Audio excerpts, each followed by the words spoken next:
Have you ever wondered why people go crazy over limited edition items? Why do people camp outside stores for the latest sneaker drop? Why do collectors pay millions for a rare painting? It's not just about the quality of the product. It's about the fact that it's hard to get. When something is scarce, when it's not readily available, its perceived value skyrockets. Now let's take this concept and apply it to relationship. The same principle holds true. People don't appreciate what's always there. When you're constantly available, when you're always reaching out first, when you're always the one initiating conversations, making plans, and proving your feelings, you're making yourself too accessible.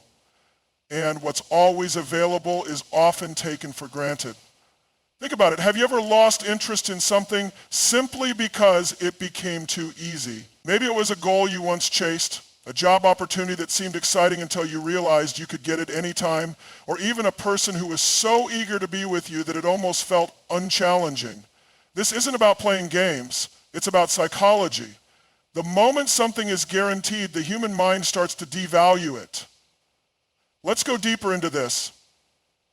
The human brain is wired to seek challenges. Dopamine, the chemical responsible for motivation and pleasure, is released when we pursue something, not when we already have it. This is why people get obsessed with the chase. It's why a person will think about someone they almost had more than someone they already do. It's the mystery, the uncertainty, the feeling that they have to earn something that keeps them coming back. Now, let's contrast two scenarios. In the first scenario, you're always available. If he calls, you pick up on the first ring. If he texts, you respond within seconds. If he wants to see you, you clear your schedule. You initiate, you remind him that you care, you express your feelings openly, and you make sure he knows you're there no matter what. It might feel like love and dedication to you, but to him, it's predictable, it's expected, it's something he no longer has to think about. You've become like air, important but unnoticed. Now in the second scenario, you pull back. Not to be manipulative, but because you start focusing on yourself. You stop over-investing in him and start investing in yourself. You don't respond immediately to texts because you're actually busy living your life.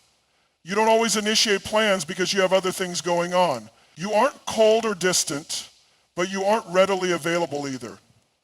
Suddenly, something shifts. He notices your absence. He wonders what you're doing. He starts checking his phone more often. He starts making the effort that you used to make. Why does this happen? Because you've created scarcity. Your presence, your time, your energy.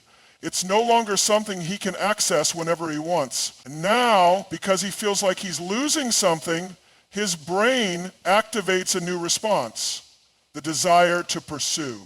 There's a reason why breakups often trigger a sudden wave of attention from the person who seemed indifferent before. When someone realizes they no longer have easy access to you, that's when they begin to feel your value. But you don't need to go through a breakup to make this work in your favor. You simply need to create space in the relationship. Space breeds desire. It gives the other person room to miss you, to crave your presence, to wonder about you. And that wondering, that's the key. Now you might be wondering, does this mean I should play hard to get all the time? Absolutely not. The goal isn't to manipulate, it's to balance. If you're always available, always chasing, and always giving, you're overcorrecting. But if you create a sense of mystery, if you have your own life, if you don't always drop everything for him, you naturally become more desirable. Scarcity isn't about playing games. It's about realizing that your time, your energy, your love, they are valuable resources. And when something is valuable, it's not just handed out freely. It's earned. Have you ever noticed how people treat a high-end luxury brand versus a generic store brand? Luxury brands don't beg for customers. They don't scream for attention. They present themselves as valuable. And because of that, people line up to buy them. People respect what is positioned as valuable. The same rule applies to you. In every relationship, whether romantic, professional, or social, you set the standard for how people treat you. The way you carry yourself, the way you communicate your worth, and the boundaries you establish all send a message. If you give too much too soon, if you make yourself too easy to access, you lower your perceived value. It's not about your actual worth, it's about how you present it. Let's look at human nature. People don't appreciate things they don't have to work for. When something is freely given without effort, it's often taken for granted. Think about the things in your life that you had to fight for, the job you worked hard to get, the body you spent years sculpting, the skills you developed through dedication. The things that required effort are the things you respect the most. That same psychology applies to relationships. If you make yourself too available, too eager, too willing to prove your worth, the other person doesn't have to invest. And when people don't invest, they don't value. Let's take two different scenarios. In the first scenario, you meet someone you like and you immediately go all in. You initiate every conversation. You always say yes to plans. And you constantly remind them how much you care. You put their needs before yours. You adjust your schedule to accommodate them, and you work overtime to prove your loyalty. To you, this feels like love. It feels like commitment. But to them, it feels like something they don't have to think about. The value of your presence is diminished because it's so easily accessible. They know you're always there, so they don't have to put in effort. Now, in the second scenario, you approach the situation differently. You don't rush to give all of yourself immediately. You engage, but you don't overinvest. You give, but you also hold back enough to create a sense of value around your time and attention. When they make plans, you don't always say yes instantly. You have your own life, your own priorities, and your own standards. You don't tolerate disrespect. You don't overcompensate. And you don't chase validation. What happens? The dynamic shifts. Now the other person starts wondering about you. They start questioning if they've fully won you over. And that uncertainty, that's what keeps them engaged. People respect what they have to earn. When you hand over your worth on a silver platter, it loses its impact. But when you set the tone, when you establish yourself as someone who deserves effort, that's when people step up. Look at the most charismatic and respected individuals in the world. They don't beg for attention. They don't chase approval. They command respect because they embody value. They understand that their worth isn't dependent on external validation. It's something they carry within themselves.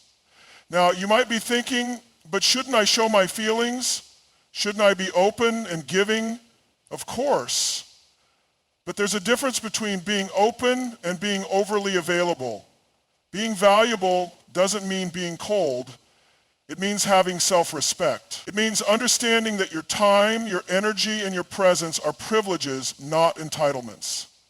When you operate from a place of self-worth, everything changes. You stop trying to convince someone to see your value, and instead you let them recognize it through your actions.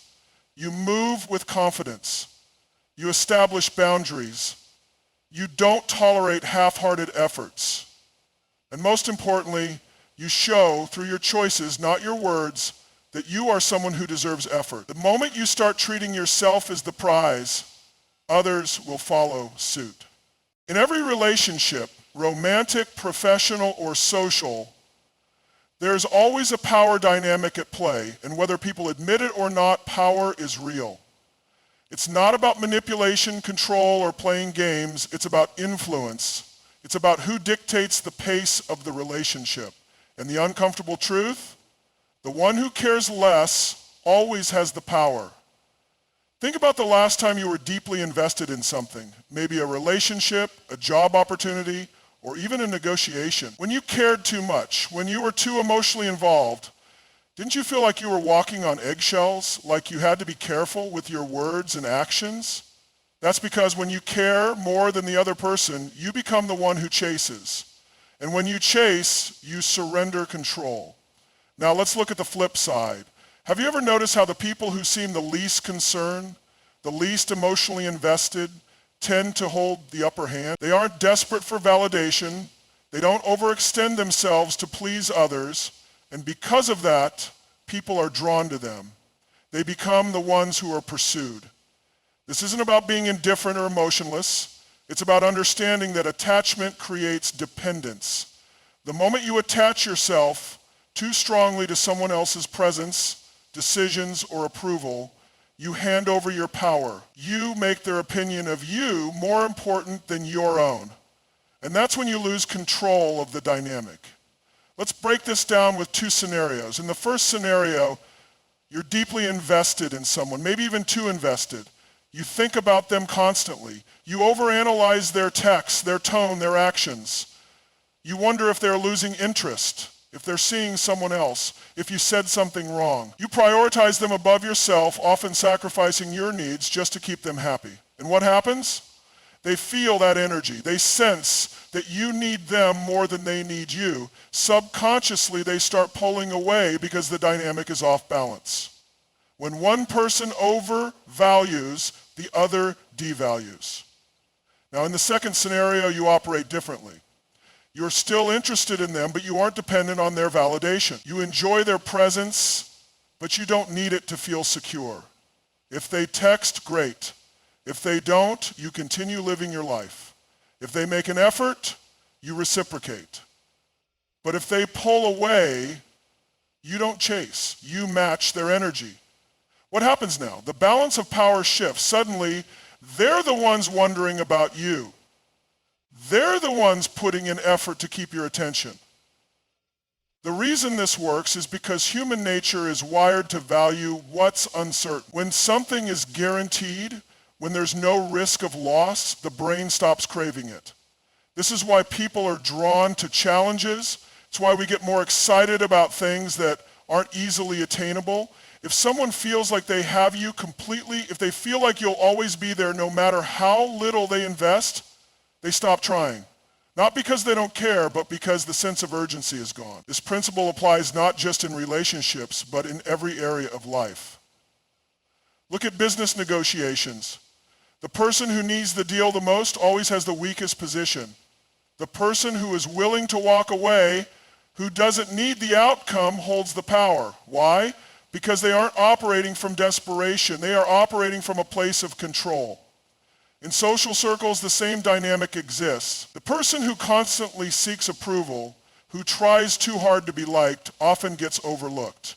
But the person who walks into a room with quiet confidence, who doesn't beg for attention, naturally attracts it. Because they aren't signaling neediness, they are signaling self-sufficiency.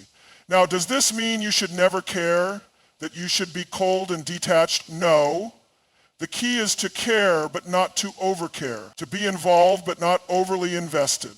To give, but not to give everything away at the expense of your own power. When you learn to master this balance, you change the dynamic. You stop feeling anxious about how someone feels about you. You stop overthinking every little interaction. You move differently. And the moment you do that, the moment you shift from a place of attachment to a place of confidence, the other person feels it. They notice it.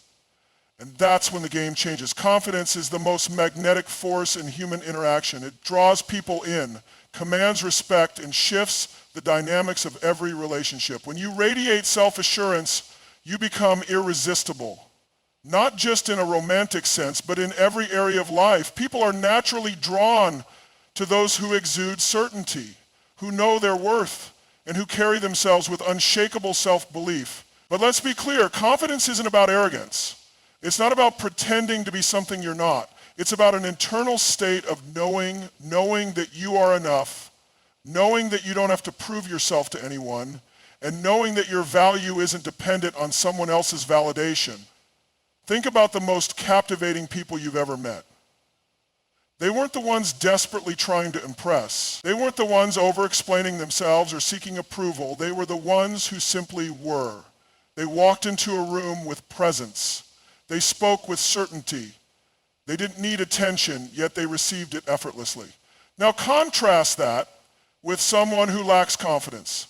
They second-guess themselves. They hesitate before speaking. They constantly seek reassurance. And because of that, people start treating them as if they are uncertain, as if they are less valuable. The energy you project determines the way others perceive you.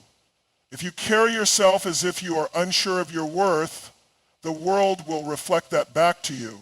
But if you operate from a place of certainty, people will respond accordingly. Let's break this down into why confidence is so powerful and how it directly impacts your relationships. 1, confidence signals value. When someone speaks with certainty, we assume they know what they're talking about. When someone moves with assurance, we assume they must have something worth paying attention to. The same applies in relationships. If you act like you are a prize, like you have options, like your time is valuable, like you are secure in who you are, others will start seeing you that way. Now imagine 2 people. One constantly seeks validation, always checking if they are doing enough, always worried about how they are perceived. The other moves through life knowing that they bring value. They don't chase, they don't beg for attention, and they don't need constant reassurance. Who do you think is more attractive? Who do you think commands more respect? People are drawn to certainty, and when you embody confidence, you send a message. I am valuable, and I don't need to convince you of it. That message is powerful. 2, confidence eliminates neediness. Neediness is one of the biggest attraction killers. The moment someone senses that you need them to feel complete, the dynamic shifts. Why? Because neediness signals a lack of self-sufficiency. It tells the other person that your sense of worth is dependent on their attention, their approval, or their presence. And that's a heavy burden for anyone to carry. Confident people, on the other hand, don't need external validation to feel whole. They want connection, but they don't need it to feel secure. This makes them incredibly attractive. There's nothing more compelling than someone who knows their worth and doesn't require anyone else to confirm it. This doesn't mean you don't care. It doesn't mean you don't invest in relationships. It means that your happiness isn't contingent on someone else's presence or approval. You bring value to the table and you expect that value to be recognized. And if it isn't, you walk away because you know you're worth more than settling for less.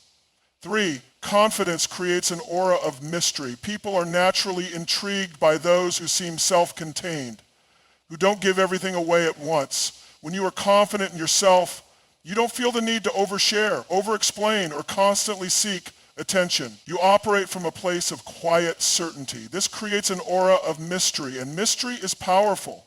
It makes people want to know more, to invest more, to pursue more. When you aren't constantly broadcasting every thought and emotion, you become intriguing. You become someone worth discovering. Now think about someone who overshares, who constantly seeks validation, who immediately lays everything on the table in an attempt to be liked. While there is nothing wrong with openness, there's something to be said for restraint. Confident people understand that they don't have to prove themselves to anyone, and because of that, they naturally attract more interest. 4, confidence puts you in control. In any interaction, the person who is the most confident sets the tone.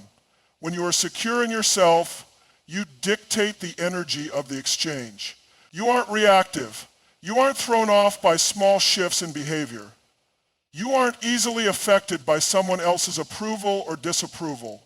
This puts you in control, not in a manipulative way, but in a way that makes others respect and value your presence. People take cues from you. If you act like you are worthy, they will treat you as worthy. If you act like you are uncertain, they will treat you as uncertain. This is why confidence is the ultimate superpower. It affects the way people see you, the way they respond to you, and the way they treat you. When you walk with confidence, when you speak with certainty, when you know your worth without needing external validation, you become someone that others want to be around.